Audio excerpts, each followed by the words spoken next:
Bismillahirrahmanirrahim. Assalamualaikum warahmatullahi wabarakatuh. Alhamdulillah. Alhamdulillahilladzi hadana li hadza wa ma kunna linahtadiya laula an hadanallah. Asyhadu an la ilaha illallah wahdahu la syarikalah wa asyhadu anna Muhammadan 'abduhu wa rasuluh sallallahu alaihi wa ala alihi wa ashabihi ajma'in. Ya ayyuhalladzina amanu taqullaha haqqa tuqatih wa la tamutunna illa wa antum muslimun.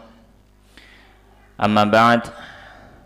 Allahumma subhanaka la ilma lana illa ma 'allamtana innaka antal alimul hakim. Wa tub 'alaina innaka antat tawwabur rahim. Allahumma faqqihna fid din wa 'allimna at-ta'wil warzuqna al-ikhlas fil 'ilmi wal 'amal. Rabbi shrah li sadri wa yassir li amri wahlul 'uqdatan min lisani yafqahu qawli. Allahumma amin.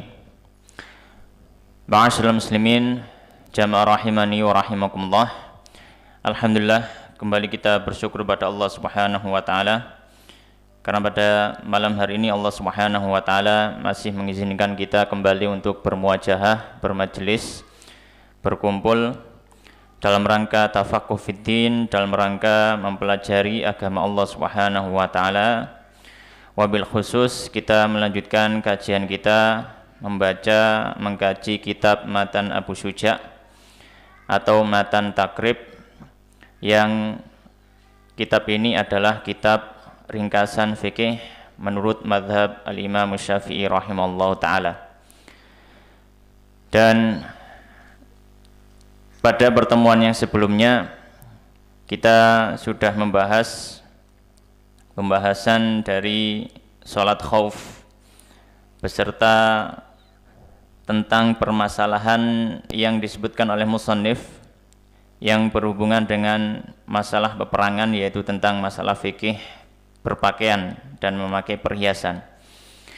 Maka insyaallah malam hari ini kita memasuki pembahasan yang terakhir dari pembahasan fikih salat, yaitu pembahasan perawatan jenazah. Ma'asyiral muslimin, jamaah rahimani wa rahimakumullah.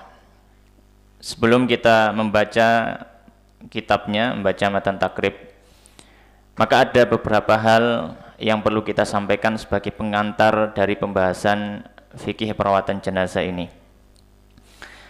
Yang pertama adalah bahwasanya kita sebagai manusia ini pasti dan tidak mungkin tidak akan merasakan yang namanya kematian. Kita semua pasti akan didatangi oleh malaikat maut. Kemudian malaikat maut akan mencabut nyawa kita. Sebagaimana Allah Subhanahu wa taala sudah menyampaikan dalam firman-Nya, kullu nafsin dha'iqatul maut. Bahwasanya setiap yang memiliki nyawa pasti dia akan merasakan yang namanya kematian. Itu yang pertama, dan kita harus menyadari itu. Sehingga seorang muslim ketika dia hidup di dunia, dia bukan hanya memikirkan tentang masalah dunia saja, tapi dia juga memikirkan tentang bagaimana dia mempersiapkan hari kematiannya. Terkadang kita sibuk mempersiapkan untuk hal-hal yang sifatnya duniawi, mempersiapkan untuk kelahiran anak kita, mempersiapkan rumah baru kita, mempersiapkan untuk pernikahan kita, mempersiapkan untuk anak masuk sekolah, mempersiapkan macam-macam, dipersiapkan urusan duniawi. Tapi ada satu persiapan yang harusnya juga tidak luput dari pemikiran kita, yaitu adalah persiapan bagaimana kita menghadapi kematian. Kemudian yang kedua, sebagai pengantar, para ulama menyampaikan termasuk hal yang sangat ditekankan dan dianjurkan bagi setiap muslim untuk memperbanyak mengingat kematian. Karena memperbanyak mengingat kematian ini menjadi salah satu cara kita untuk selalu dekat dengan Allah. Oleh karenanya Nabi Shallallahu Alaihi Wasallam menyampaikan, aktsiru min dzikri hadhimil ladzat, perbanyaklah kalian dari mengingat penghancur kenikmatan. Kemudian Nabi menjelaskan apa penghancur kenikmatan itu, al-maut, yaitu kematian. Dan dalam riwayat yang lain, dalam hadis yang lain, Nabi Shallallahu Alaihi Wasallam menyebutkan di antara faedah, tentu saja di antara faedah kita banyak mengingat kematian adalah semakin kita dekat kepada Allah. Tapi ada faedah yang lain, di mana dalam hadis yang lain Nabi Shallallahu Alaihi Wasallam menyampaikan tidaklah mengingat kematian itu dilakukan oleh seseorang yang hidupnya merasa lapang kecuali dia jadi sempit. Dan tidaklah mengingat kematian itu dilakukan oleh orang yang hidupnya sempit akan menjadi lapang. Maka mengingat kematian akan memperbaiki pola pikir kita dalam memandang kehidupan yang sedang kita jalani. Terkadang kita merasakan bergelimang harta, bergelimang kenikmatan, berbagai macam kebaikan Allah diberikan kepada kita, seolah-olah hidup nggak ada masalah. Seolah-olah hidup nggak ada masalah duniawi. Tapi ketika orang mau mengingat kematian, hidupnya akan terasa sempit, bahwasanya belum tentu kenikmatan ini semua akan menjadi kenikmatan juga di alam kuburnya. Maka setelah dia mengingat hal tersebut, maka dia akan bersegera bertaubat pada Allah Subhanahu wa taala. Dan tidaklah orang itu mengalami kesempitan hidup, hidupnya terasa berat, berbagai macam masalah, macam-macam. Dari bangun tidur sudah dapat masalah, sampai dia mau tidur masih ada masalah. Ya, kehidupan penuh dengan masalah. Ya, kayak gantek gak ono entek gitu ya. Sepertinya seperti itu. Tapi kalau kita mengingat kematian, kita mengingat bahwasanya kita hidup ini untuk menyambut kematian. Pasti ada waktunya kita mati.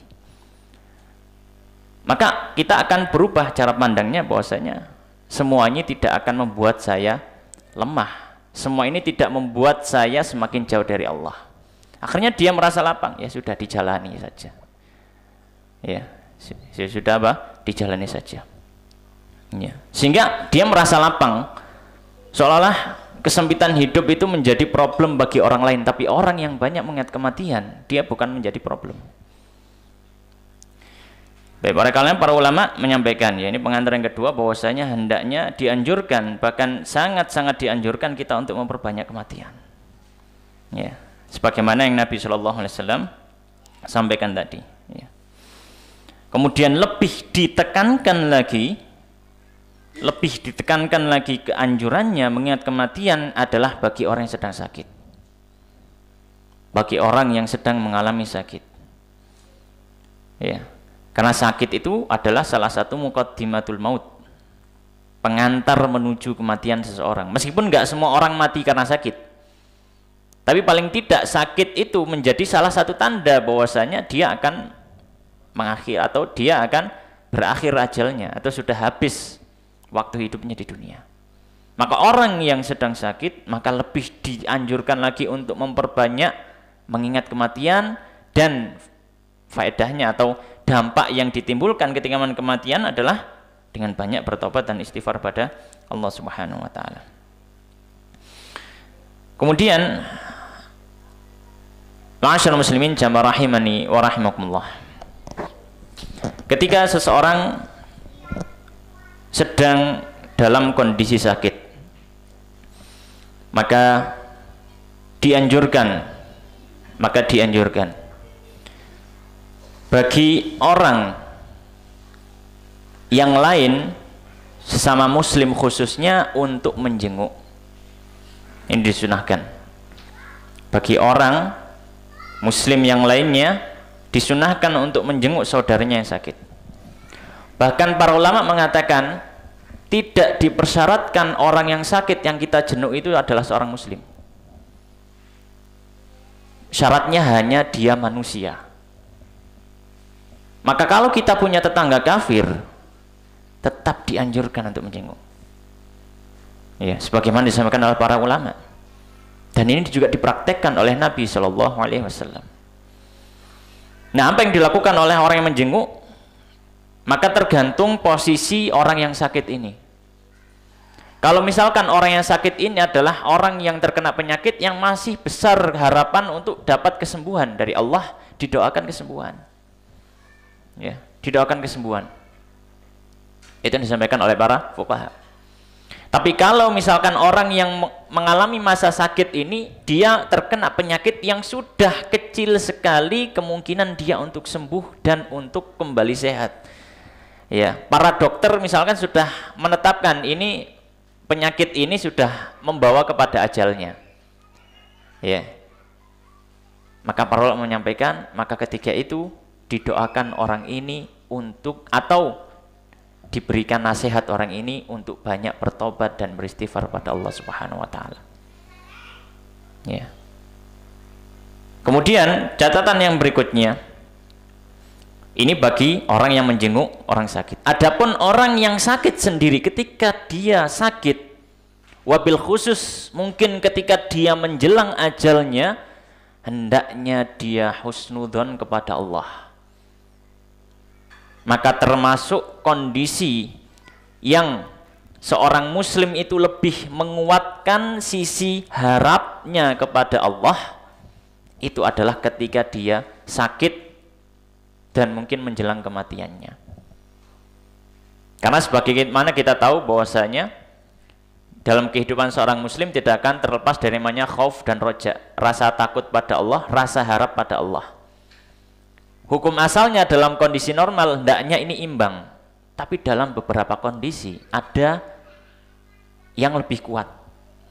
Dan diantaranya ketika orang sakaratul maut atau hendak mendekati ajalnya, para ulama mengatakan dia menguatkan sisi rojaknya kepada Allah, harapannya kepada Allah, sehingga dia merasa gembira menyambut kematiannya.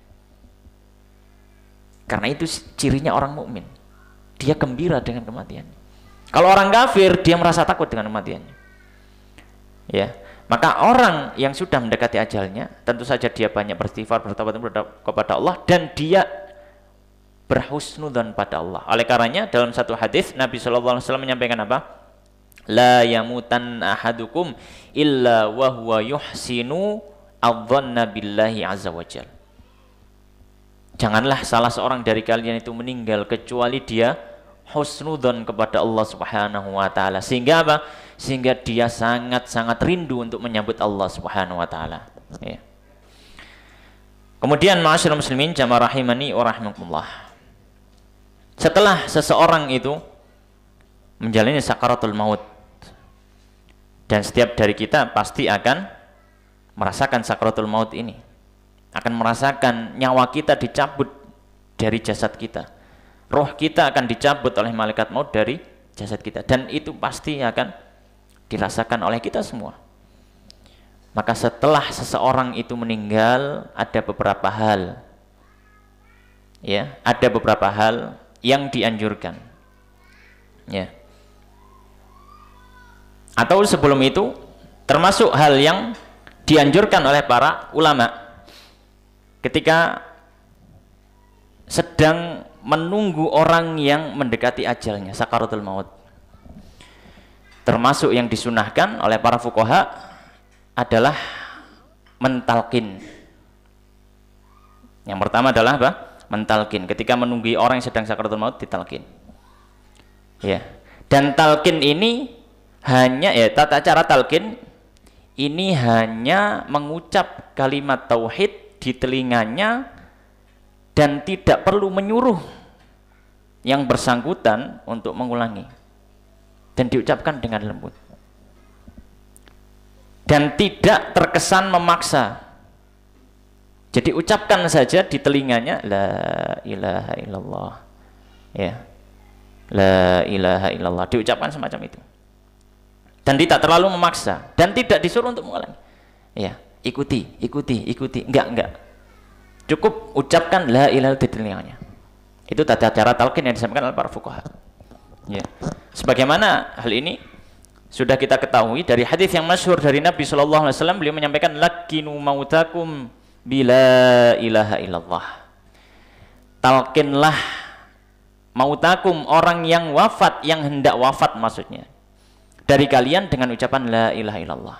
Dalam hadis yang lain Nabi sallallahu alaihi wasallam menyampaikan, man kana akhiru kalamihi la ilaha illallah dakhalal jannah. Siapa yang akhir dari hidupnya dengan mengucap la ilaha illallah, dia masuk surga. Dia masuk surga. Dan kita tidak tahu, ya, dan kita tidak tahu akhir daripada hidup seseorang, ya, akhir daripada hidup seseorang. Karena semuanya ini adalah taufik dari Allah. Bisa jadi dia seumur hidupnya di pandangan orang dia adalah orang yang baik, tapi hatinya tidak jujur pada Allah Subhanahu wa taala.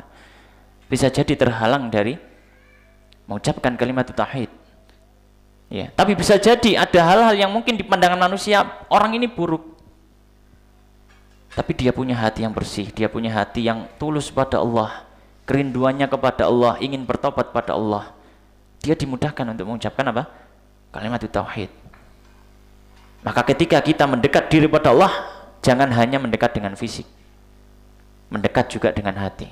Allah menilai bukan hanya kita beribadah, kita sholat, kita membaca Al-Quran, bukan hanya menilai itu, dinilai juga hati kita.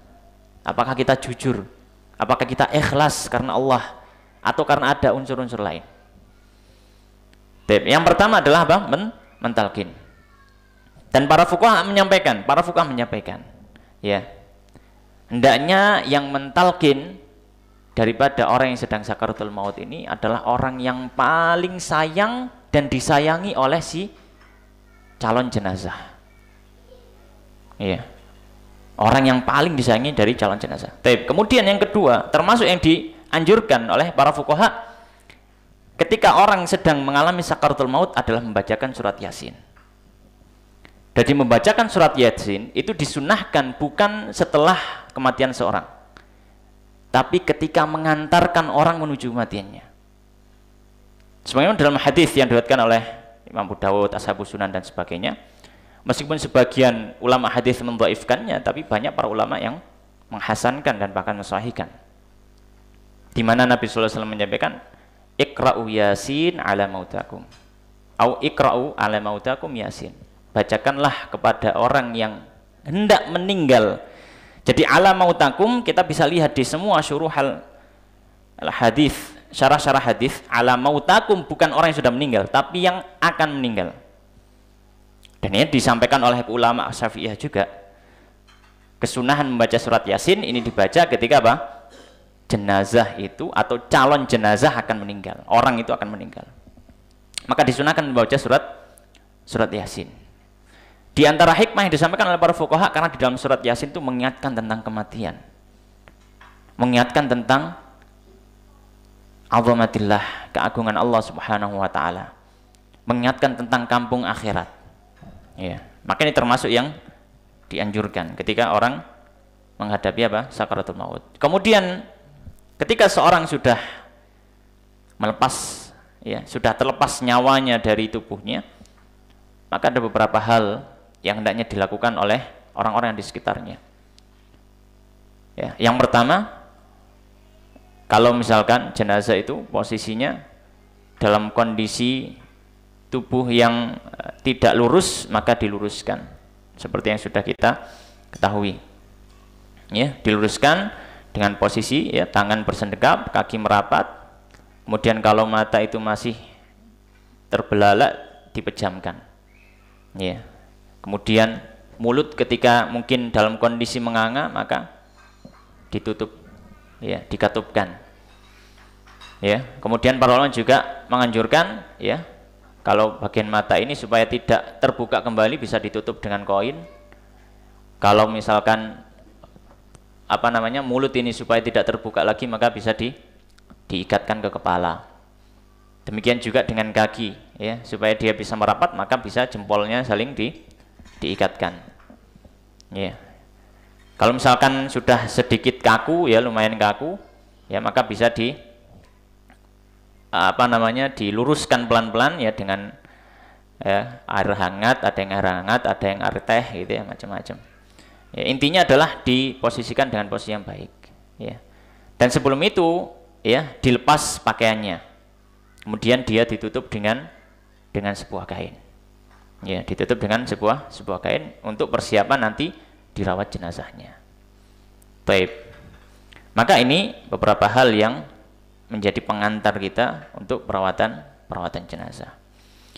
Kemudian kita mulai memasuki apa yang ditulis oleh Al-Imam Al-Qadhi Abu Syuja Ahmad ibn Al-Husain Al-Asfahani rahimahullah ta'ala dalam kitabnya Matan matan takrib.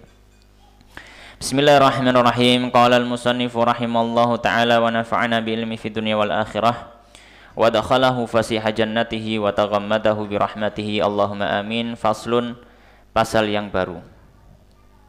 Wa yalzamu, dan wajib hukumnya, fil mayyiti, pada diri seorang mayit, arba'atu asya, 4 perkara. Maka hukumnya adalah fardu kifayah. Hukumnya fardu kifayah bagi orang-orang yang ada di sekitar mayit untuk melakukan 4 hal ini terhadap mayit. Kalau tidak ada seorang muslim pun yang melakukan keempat hal yang akan kita sebutkan, maka semua orang muslim yang ada di situ mereka berdosa. Mereka semua berdosa. Ya. Apa 4 hal ini? Yang pertama adalah ghusluhu, memandikan jenazah. Ya, memandikan jenazah. Yang kedua wa takfinuhu, dan mengkafani jenazah. Wassalatu alaihi, dan mensolati jenazah. Wa dafnuhu, dan menguburkan jenazah. Ya, maka 4 hal ini ya adalah hal yang harus dilakukan oleh kaum muslimin yang masih hidup terhadap jenazah saudaranya. Dan hukumnya wajib dalam artian fardu kifayah. Ya.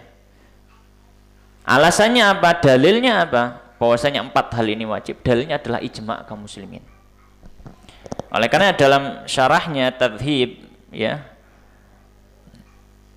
di sini musannif menyampaikan, Syekh Dr. Mustafa Dib Al-Bugha hafizallah, beliau mengatakan ajma'al muslimun ala wujubi hadhil umuril arba'ah wujuban kifaiyan wad dalilu ala luzumihal ijma'. Beliau menyampaikan 4 perkara ini hukumnya adalah fardu ain, wajib, fardu kifayah, wajib kifayah. Dan dalilnya, kata beliau, dalilnya adalah ijma'. Tidak ada seorang ulama pun yang diketahui yang tidak mengatakan salah satu dari 4 hal ini tidak wajib. Semuanya mengatakan wajib. Dari ulama terdahulu sampai hari ini. Ya. Taib. Namun berikutnya beliau akan menyebutkan ada pengecualian. Ada apa? Pengecualian, ya, yang mana ada seorang yang meninggal tapi mungkin perawatan jenazahnya tidak melakukan 4 hal ini, maka di sini ada pengecualian. Yang disebutkan oleh musannif yang dikecualikan ini ada 2. Yang pertama adalah orang yang mati syahid, yang kedua adalah janin yang digugurkan dari kandungannya, maksudnya keguguran, itu janin. Taib. Maka beliau mengatakan wasnani, dan 2 orang, la yughassalani, tidak dimandikan, wala yusalla alaihima, dan tidak disolati. Siapa? Yang pertama asyahidu fi ma'rakatil musyrikin, orang yang mati syahid dalam memerangi orang-orang musyrik, orang-orang kafir. Ya, maka di sini ada 2 orang yang akan beliau bahas yang hukumnya tidak seperti normalnya kaum muslimin. Yang pertama adalah orang yang mati syahid. Yang dimaksud mati syahid di sini, ya, yang pertama adalah dia orang muslim. Yang kedua, dia meninggal di peperangan tersebut. Dia meninggal di peperangan tersebut. Ya.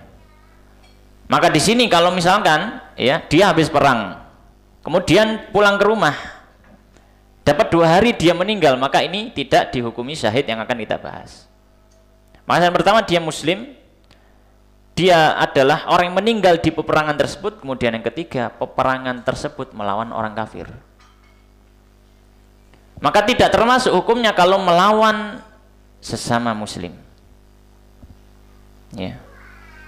Melawan sesama muslim. Berperang orang muslim musuh orang muslim, kita katakan yang meninggal di situ tidak disebut atau tidak dalam hukum syahid yang akan kita bahas dalam perawatan jenazah. Sehingga apa?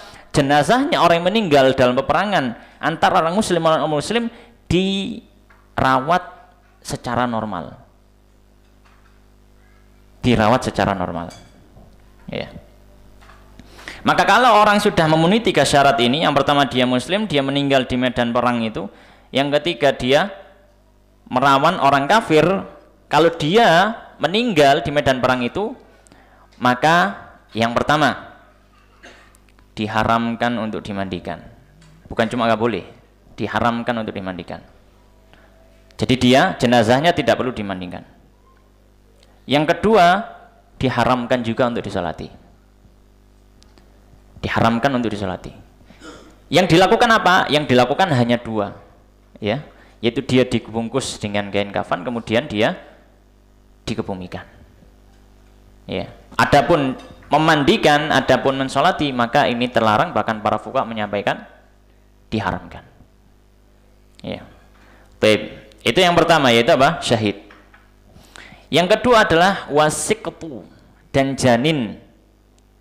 Alladzi yang lam yastahilla, tidak nampak, tidak muncul ketika dia keluar dari rahim, sharikhon, dalam kondisi berteriak. Ala kulli hal, janin ini ada perincian. Janin ini ada perincian. Ya. Perinciannya seperti apa? Perinciannya janin terbagi menjadi 2. Ketika dia keluar dari rahim ibunya, janin ini ketika dia keluar dari rahimnya, dilihat ketika keluar itu apakah umur janin sudah mencapai 4 bulan atau belum mencapai 4 bulan. Ya. Maka janin yang digugurkan, janin yang keluar dari rahim, dilihat apakah umurnya sudah 4 bulan atau kurang dari 4 bulan. Ya. Maka kalau umurnya kurang dari 4 bulan, ya, umurnya kurang dari 4 bulan, ada 2 kondisi. Kalau umurnya kurang dari 4 bulan, ada 2 kondisi. Kondisi yang pertama, sudah nampak bentuk manusia. Kalau misalkan kurang dari 4 bulan, ya, tapi sudah tampak bentuk manusia, maka para fuqaha menyampaikan wajib, ya, semuanya kecuali sholat. Maka sholat tidak. Maka dia wajib untuk dimandikan, wajib untuk dikafani, wajib untuk dikebumikan. Tapi sholat maka tidak. Tidak dilakukan sholat untuk janin yang dia belum mencapai 4 bulan, namun sudah ada wujud fisiknya. Dalam artian sudah ada wujud manusianya. Kondisi kedua dari janin yang berumur kurang dari 4 bulan dan tidak nampak wujud manusianya. Dia masih bentuknya gumpalan daging, ya, atau masih gumpalan darah, ya, masih belum ada wujudnya sama sekali. Maka para ulama mengatakan tidak wajib keempat-empatnya, tidak wajib memandikan, tidak wajib mengkafani, tidak wajib mensolati, tidak wajib menguburkan, ya. Tapi apa? Tapi dianjurkan untuk dibungkus dengan kain kemudian dikebumikan. Dianjurkan, disunahkan. Ini kalau kurang dari 4 bulan. Kalau jenazah itu, ya, kondisi kedua atau jenis janin yang kedua, dia keluar dari rahim ketika umur sudah mencapai 4 bulan atau lebih. Ya, mencapai 4 bulan atau lebih. Maka di sini juga ada 2 kondisi. Kondisi yang pertama, ya, ketika janin itu keluar, ya, ketika janin itu keluar, maka tampak darinya kehidupan. Dalam artian ketika janin itu keluar, dia gerak-gerak. Ya, janin itu keluar apa? Gerak-gerak. Karena janin kalau sudah umur 4 bulan lebih itu sudah terlihat, ya, wujud apa? Wujud manusia terlihat. Kalau janin itu apa? Terlihat bergerak-gerak. Ya, tapi di sini musannif, ya, hanya menyebutkan berteriak atau menangis, tapi tidak harus. Yang penting adalah para fuqaha menyampaikan dhaharat minhu amaratul hayat. Terlihat darinya tanda-tanda ada kehidupan daripada janin tersebut ketika keluar. Maka kita katakan kalau janin itu umur 4 bulan atau lebih, kemudian ketika dikeluarkan dari rahim ada tanda-tanda dia hidup, maka dia diperlakukan seperti orang biasa, dalam artian manusia normal. Dia wajib dimandikan, wajib dikafani, wajib disolati, dan wajib dikebumikan. Ya. Kondisi kedua, janin dikeluarkan dari rahim umurnya 4 bulan atau lebih, ya. Umurnya 4 bulan atau lebih, ya. Namun tidak ada tanda-tanda apa? Tidak ada tanda-tanda kehidupan daripada janin itu. Tidak ada tanda-tanda kehidupan janin itu, ya. Maka para fuqaha menyampaikan kondisi semacam ini dia wajib untuk dimandikan, wajib untuk dikafani, dan tidak disolati, dan wajib dikebumikan, ya, dan wajib dikebumikan, ya. Jadi ada perincian dalam masalah ini, ya. Ya, ada perincian dalam masalah ini. Tapi kalau janin itu ketika keluar tidak, ya, muncul tanda-tanda kehidupan darinya, ya. Dan sebagaimana disampaikan oleh musannif di sini, ya, perincian itu bisa kita lihat di referensi fikih madzhab Syafi'i yang lain seperti Busyrul Karim atau yang lainnya. Wasiqtu alladzi lam yastahilla sarikhan, dan janin yang dia muncul keluar dari rahim dalam kondisi berteriak, dalam artian ada tanda kehidupan, ya. Atau di sini tidak muncul dengan tanda kehidupan, ya. Maka di sini ya tadi dengan perincian yang sudah kita sampaikan, tergantung janin itu umur berapa, ya, tergantung janin itu umur berapa. Taib. Dalil dalam masalah ini apa? Disebutkan di sini di antara dalilnya adalah hadis yang diriwayatkan dari sahabat Jabir bahwasanya Nabi SAW menyampaikan at-tiflu la yusalla alaihi wa la yarithu wa la yurathu hatta yastahil. Bahwasanya anak itu tidak disolati, tidak mewarisi, tidak diwarisi sampai dia apa? Sampai dia berteriak. Maksudnya adalah ketika dia muncul, dia dalam kondisi ada tanda-tanda kehidupan dari janin tersebut. Baik. Maka ini pengecualian dari perawatan jenazah, dari 4 unsur perawatan jenazah. Ada 2 yang dikecualikan dengan perincian yang sudah kita sebutkan. Yang pertama adalah dia syahid, kemudian yang kedua adalah janin dengan perinciannya. Baik, maka kita masuk ke perawatan yang pertama. Apa yang dilakukan? Perawatan pertama adalah memandikan jenazah, ya. Maka beliau mengatakan qala wa yughassalul mayyitu witran. Wa yughassalu, dan dimandikan al mayyitu jenazah itu witran, dengan hitungan ganjil, ya. Dianjurkan dalam memandikan dengan hitungan ganjil, ya, dengan hitungan ganjil, ya. Ganjil ini maksudnya adalah minimal 3. Ini dianjurkan saja, dianjurkan. Maka minimal 3, boleh ditambahi 5 kali boleh, ya.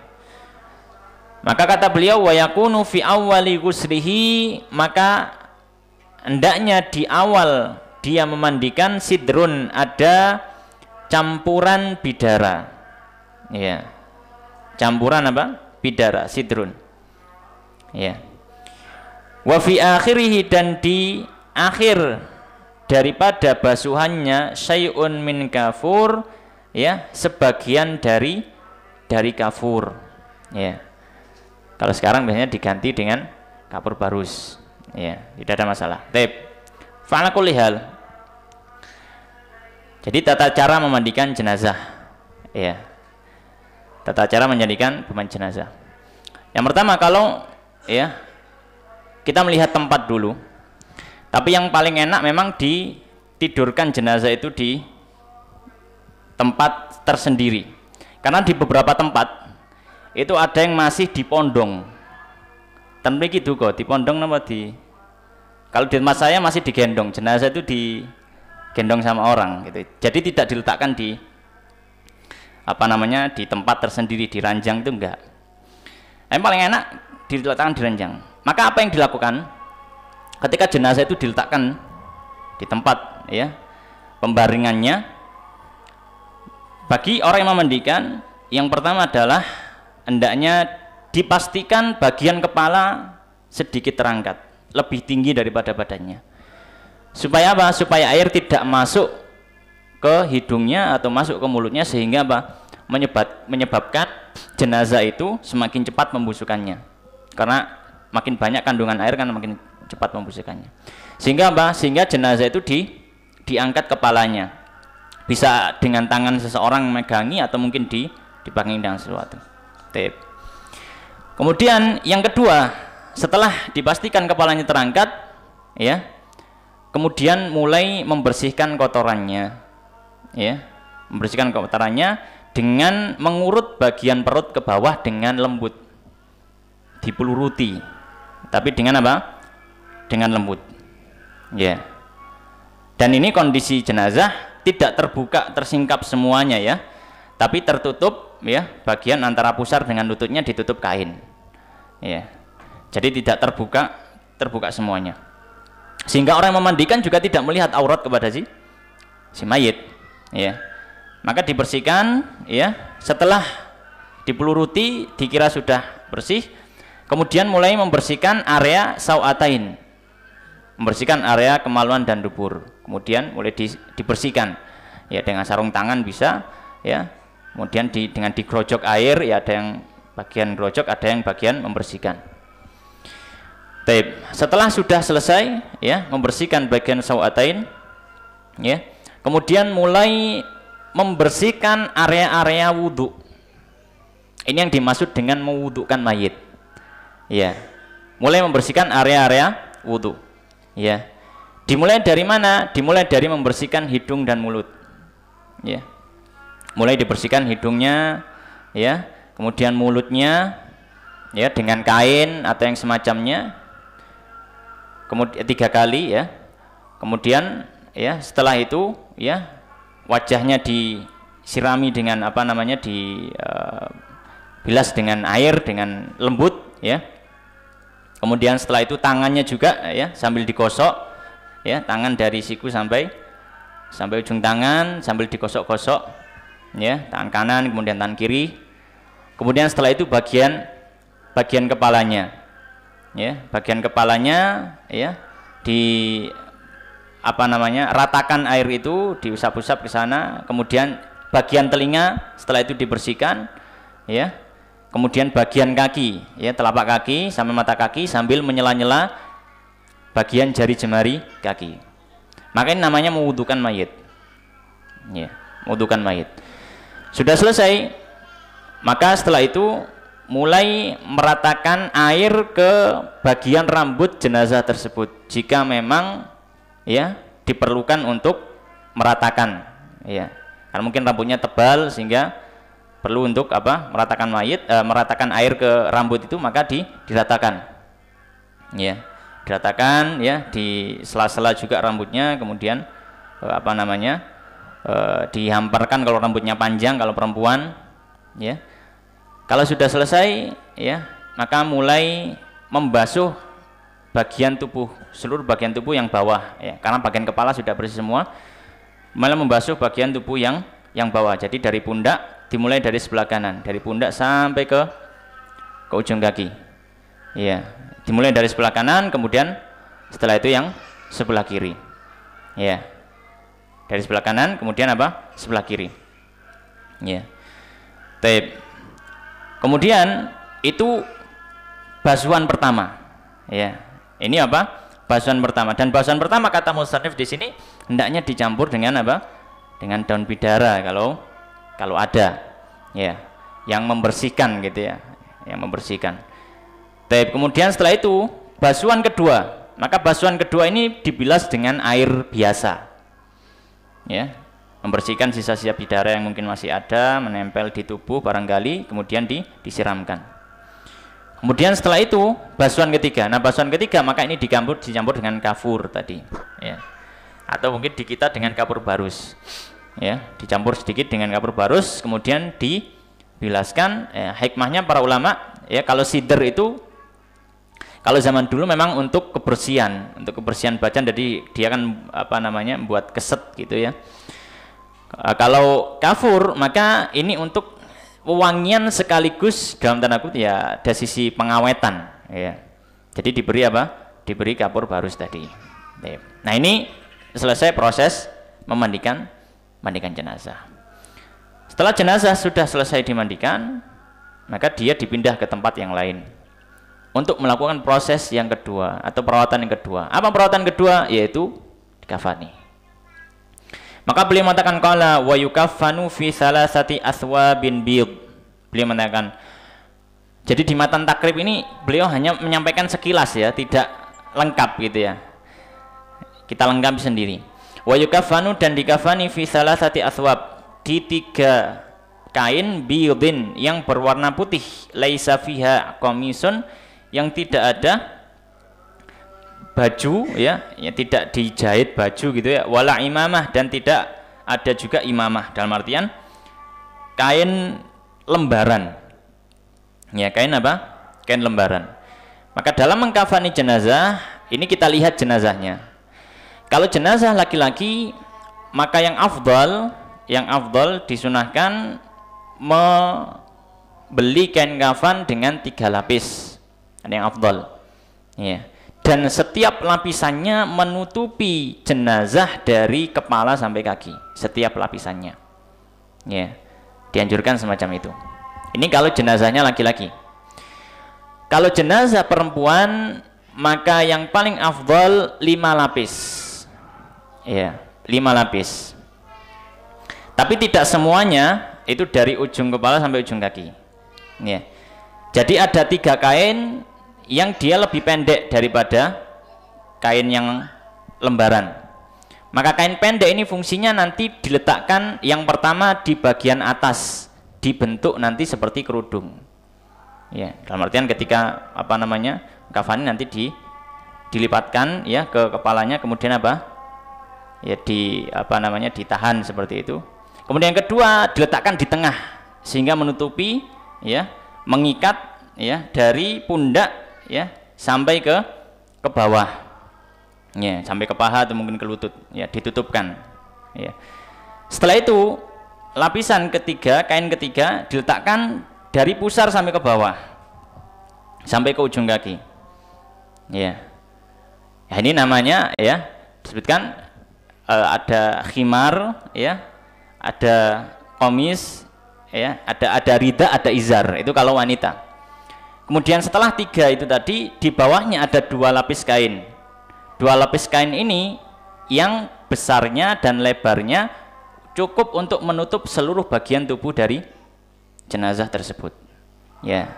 Jadi dobelannya ada 3 macam, ada 5 macam ya, ada 5 macam. Ada yang dibuat khimar, ada yang dibuat rida, ada yang dibuat izar, ada yang dibuat sebagai apa namanya lifaf ya, dibuat sebagai penutup secara keseluruhan. Kemudian setelah ditutupkan kain kafan itu, maka diikat ya. Apakah ada jumlah ikatan yang dianjurkan? Tidak ada ya. Jadi apa namanya tergantung kebutuhannya. Kalau misalkan jenazahnya ini cukup dengan 3 ikatan ya, atau 4 ikatan ya, boleh saja. Tapi kalau misalkan nggak cukup, bisa ditambahi, tidak ada masalah ya, tidak ada masalah.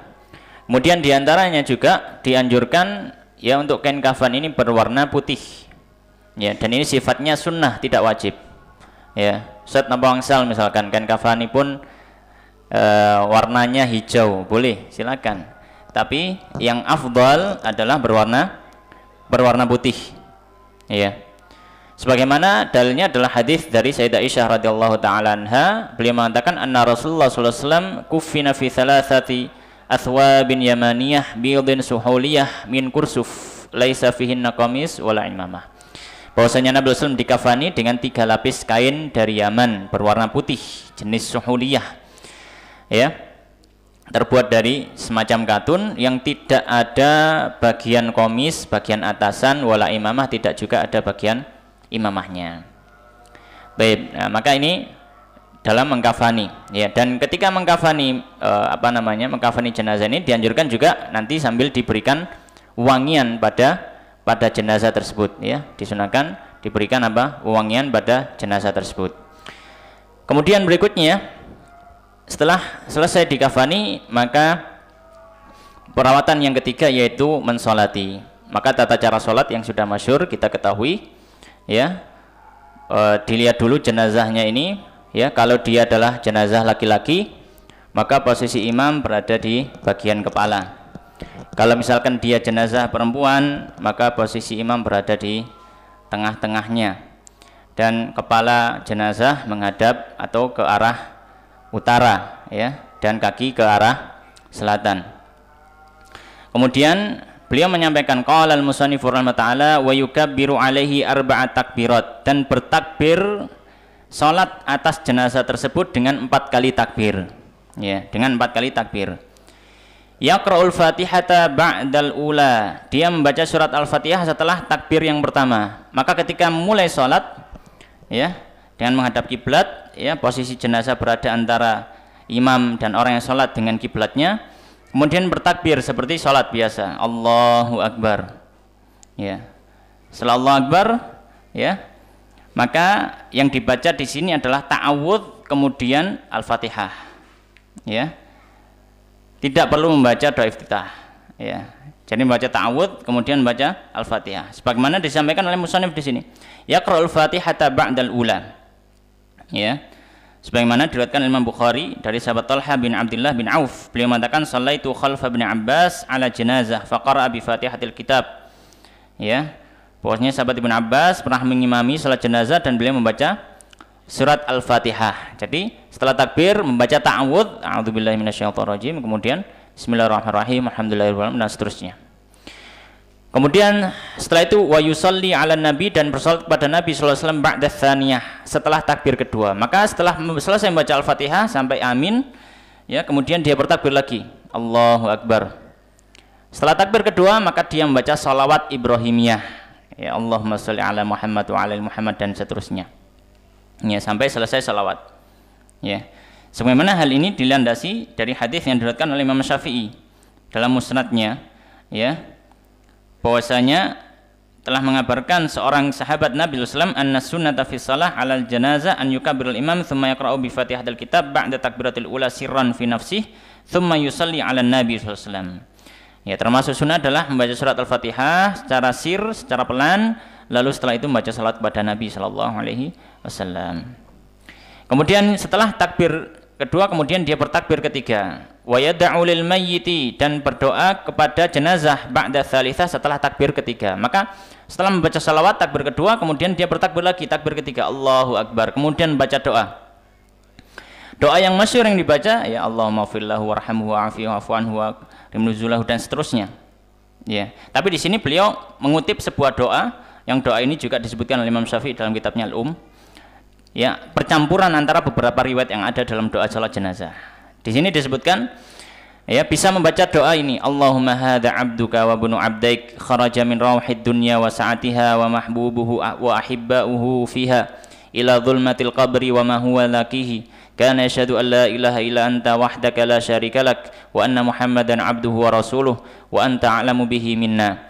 Allahumma innahu nazala bika wa anta khairu manzulin bih wa asbaha fakiran ila rahmatika wa anta ghaniyun an adzabih wa qad ji'naka raghibina ilaika syufa'a lah. Allahumma in kana muhsinan fazid fi ihsanih wa in kana musian fatajawaz anhu wa laqihi bi rahmatika ridhak wa qihi fitnatal qabri wa adzabah wafsah lahu fi qabrih wa jafil ardu an janbayh wa laqihi bi rahmatikal amna min adzabik hatta tab'athahu aminan ila jannatik bi rahmatika ya arhamar rahimin. Ya, ini salah satu sirah doa yang bisa dibaca, dan ini dikumpulkan oleh Imam Syafi'i dari beberapa riwayat hadis yang ada. Ya, tapi juga bisa membaca doa yang lain, misalnya tadi sudah kita contohkan, dan yang masyhur dalam Sahihain juga, ya Allahumma firlahu warhamhu, dan seterusnya. Taib. Kemudian setelah membaca doa ini, kemudian dia bertakbir, takbir yang keempat. Ya, setelah membaca doa untuk mayit, dia bertakbir lagi, Allahu Akbar. Setelah bertakbir, dia boleh langsung salam, boleh juga menambahi doa. Kalau misalkan dia menambahi doa, maka boleh. Maka beliau di sini beliau mengatakan wa yaqulu fir rabi'ah, dan mengucapkan setelah takbir keempat membaca doa, Allahumma la tahrimna ajrahu wa la taftinna ba'dahu waghfir lana wa lahu. Ya, bisa menambahi doa ini, wa yusallimu ba'da rabi'ah, kemudian setelah itu salam setelah takbir yang keempat, ya. Jadi tidak ada rukuk, tidak ada sujud seperti yang sudah kita ketahui. Baik, maka ini adalah tata cara sholat terhadap jenazah. Kemudian yang berikutnya, ya, yang terakhir dari perawatan jenazah, setelah jenazah itu disolati, maka jenazah itu diantarkan ke kubur, ke pemakaman untuk dikuburkan. Maka perawatan yang keempat adalah menguburkan jenazah. Maka beliau mengatakan qala wa yudfanu, dan dikuburkan fi lahdin, dalam lahat, mustaqbilal kiblati, dengan menghadap ke arah kiblat. Wa yusallu, dan diturunkan min kibali ra'sihi, dari arah kepalanya, birifkin, dengan lembut. Baik, maka di sini ya perlu kita ketahui dalam masalah pemakaman daripada jenazah. Ya. Yang pertama, ya, dalam membuat makam, maka ada yang namanya lahat, ada yang namanya syak. Ya, ada namanya lahat, ada yang namanya syak. Ya. Yang afdal kalau tanah itu memungkinkan, maka dengan menggunakan lahat. Lahat itu apa? Lahat itu yang seperti di tempat-tempat kita, di kuburan kita. Jadi pinggiran kubur, pinggiran liang kubur itu dikowak, itu namanya lahat. Bahasa Arabnya itu lahat. Nah, liang lahat itu ya liang itu, kowaan yang ada di tembok liang kubur itu. Nah, ini kalau memungkinkan, misalkan tanahnya kuat, ya. Kalau misalkan tidak memungkinkan karena mungkin tanahnya terlalu gembur, sehingga kalau dikowai ngoten jugruk misalkan, maka bisa membuat syak itu kowaannya di tengah, jadi nggak di samping, tapi kowaannya apa? Di tengah. Jadi bentuk kuburnya seperti ini. Nah, jadi ini namanya syak. Tapi kalau yang lahat ya bentuk kuburnya seperti ini. Ya, jadi ini namanya lahat. Yang afdal dikuburkan di lahat. Ya, yang afdal dikuburkan di lahat. Kemudian ketika menguburkan, ya ketika mengubur atau sebelumnya ketika membuat liang kubur dianjurkan untuk membuat kubur yang cukup dalam. Sebagian fuqaha rinci ya dengan ketinggian kira-kira setinggi orang dewasa plus tambahan tangannya ke atas, itu kalau memungkinkan. Ya, lumayan dalam ya. Ya. Dan lebarnya selebar bentangan tangan orang. Ya, itu cukup lebar ya, segini. Ya, ini kalau memungkinkan. Ya, tapi kalau tidak memungkinkan maka dengan ukuran yang memungkinkan saja. Ya, yang penting adalah jenazah itu ya berada di dalam tanah yang tidak bisa lagi untuk diambil oleh hewan-hewan yang ingin memakannya. Kemudian untuk menurunkannya, kata beliau wa yusallu min kibali ra'sihi birifkin. Ya. Dan diturunkan dari arah kepala. Nah, dalam kitab fikih yang paling afdol ketika menurunkan jenazah bukan dari samping, tapi dari kepala. Ya, jadi yusal itu di gini ya. Ya gitulah, kepalanya dulu yang turun ya.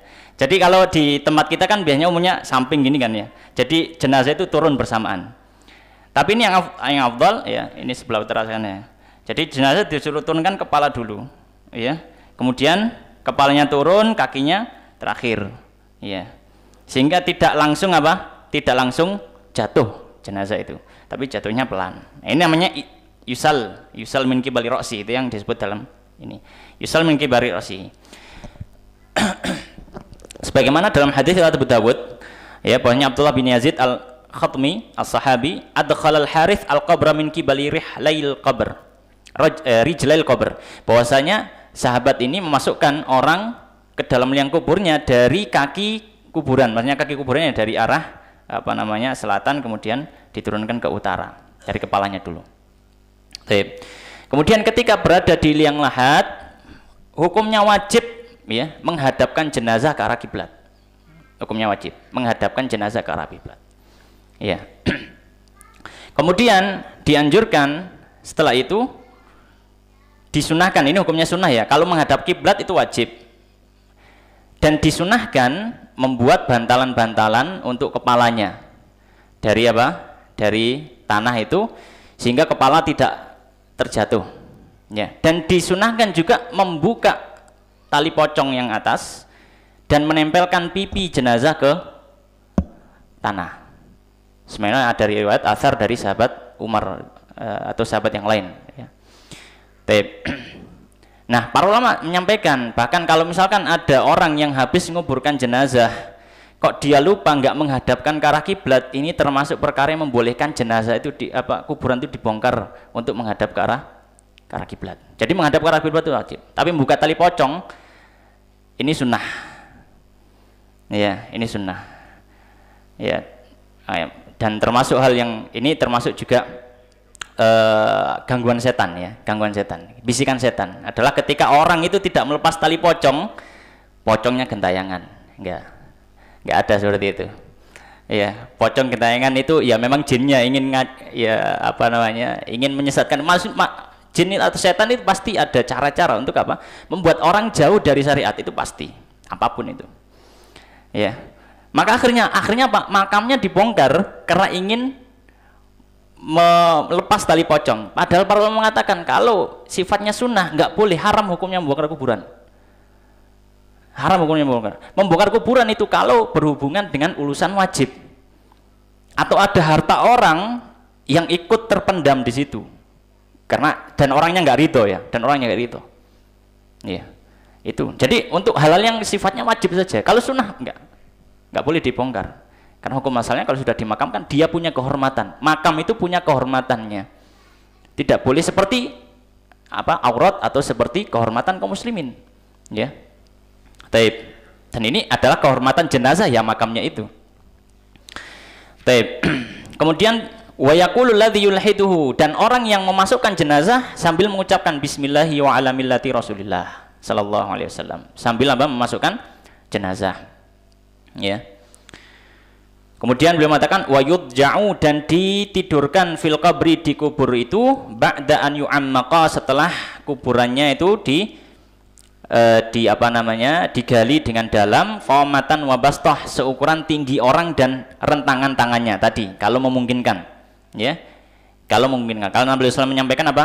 Ihfiru wa ausi'u wa ahsinu. Ya, galilah kuburan, lebarkan kubur itu, ya, dan berbuatlah baik terhadap jenazah. Ya. Setelah itu kuburan ditutup. Kuburan ditutup. Kemudian ketika menutup kuburan ini, para fuqaha menyampaikan disunahkan untuk melebihkan bagian tanah yang di kuburan tersebut. Fungsinya apa? Fungsinya supaya diketahui bahwasanya itu adalah kubur. Sehingga orang enggak macam-macam tiba-tiba duduk di situ, kencing di situ enggak. Ya, sehingga memiliki kehormatannya, ya, kuburan itu, sehingga orang mau ziarah ya tahu itu kuburan dan seterusnya. Dan meninggikan, membentuk tanah kuburan ini ada dua model, ya, ada dua model, ya. Yang pertama adalah dengan as-satah, ya, dengan as-satah. Kemudian yang kedua dengan as-sanam. As-satah itu diratakan bagian atas. Jadi kalau kita mungkin nate mirsani kuburan pahlawan, di kan kotak ya, jadi nggak gunduk ini.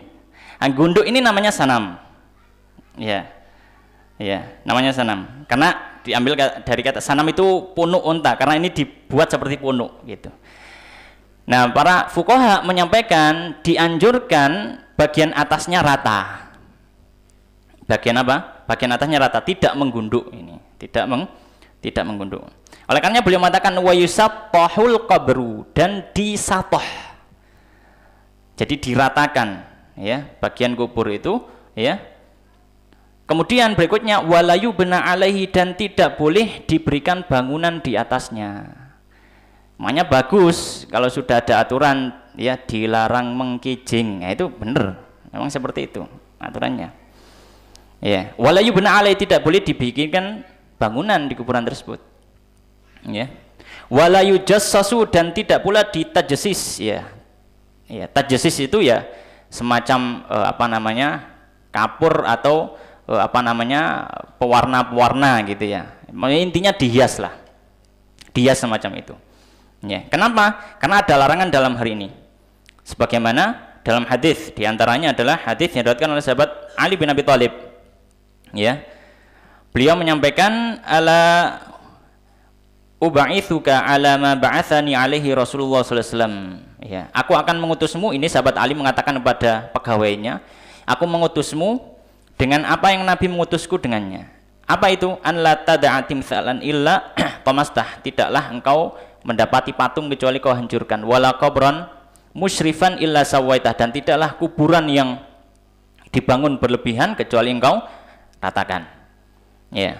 Dan ini hadis diriwayatkan Imam Muslim dan Abu Dawud dan selainnya. Dan dalam riwayat yang lain dari sahabat Jabir, naha Rasulullah SAW an yujassasal qabru wa an yaq'uda alaihi.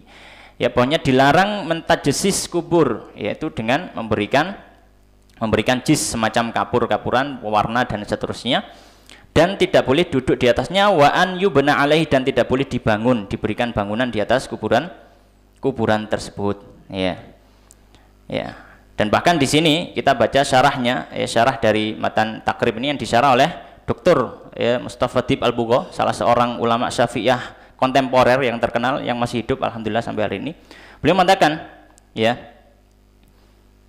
yujassas yudha'u alaihil jis wa huwa ma yusamma bil jibsin, ya. Yujassas maksudnya adalah dengan diberikan jis, ya. Yaitu apa? Sesuatu yang disebut dengan jibsin, ya, semacam kapur. Fama baluka biwadhi'ir rukham wa nahwihi wa raful qabri wa tazyinihi, maka bagaimana ketika sampai ada orang yang menghias-hias, meninggikan kuburan melebihi apa? Melebihi kadar yang dianjurkan. Ba'da hadzan nahyi sahih min Rasulullah SAW, setelah ada larangan yang jelas dari Nabi SAW. Fala syakka annahu haram, maka tidak ragu ini adalah sesuatu yang haram li mukhalafati sunnah, karena menyelisihi sunnahnya Nabi SAW. Baik. Kemudian, ya, beliau mengatakan wala ba'sa bil buka 'alal mayyit, dan tidak masalah menangis, ya, atas mayit, dalam artian tidak masalah ada keluarga yang menangis, tapi dengan syarat, kata beliau, min ghairi nawhin, tanpa ada sisi niyahah, tanpa ada sisi meratap. Bagaimana meratap itu? Dengan tangisan yang berlebihan, tangisan sambil berteriak, tangisan sambil menyenandungkan syair-syair pujian yang menunjukkan tidak ridho ketika ditinggal keluarga. Ini tidak boleh. Tapi kalau hanya berbesmili atau menangis biasa, maka tidak ada masalah. Karena itu tanda daripada rahmat kasih sayang keluarga. Wala syakil jaib, dan tidak boleh nangis diiringi dengan menyerobek-robek kerah baju. Ya, ini yang dilakukan oleh orang jahiliyah, menunjukkan apa? Ketidakridhoan. Ya. Wa yu'azza ahluhu ila thalathati ayyamin dafnihi, dan ditakziahi keluarganya hingga 3 hari dari waktu pengkuburannya. Ya. Jadi dianjurkan bagi kaum muslimin untuk datang ke rumah ahli mayit, ke rumah keluarganya untuk bertakziah. Ya, dan kesunahan ini berlaku sampai 3 hari. Apa yang dilakukan? Ya, datang menghibur keluarga mayit, ya, membawakan makanan, ya, mungkin bersedekah, tidak ada masalah, menghibur, memberikan kebaikan kepada keluarga mayit. Ya, ini kesunahannya berlaku sampai apa? Sampai 3 kali. Ya. Kemudian wala yudfanu, ada tambahan kata beliau, wala yudfanu isnan, dan tidak boleh dikubur 2 orang fi qabrin, dalam 1 liang kubur, illa li hajatin, kecuali ada kebutuhan. Ya, maka pada dasarnya ketika seorang meninggal maka kuburannya harus berbeda. Ya, tidak boleh 1 orang dikubur dalam 1 liang. Kecuali kalau memang ada hajat kebutuhan di situ, misalkan apa? Jenazah terlalu banyak. Ya, misalkan terjadi misalkan di tanah Palestina, di Gaza, ya, semoga Allah Subhanahu memberikan kebaikan pada mereka.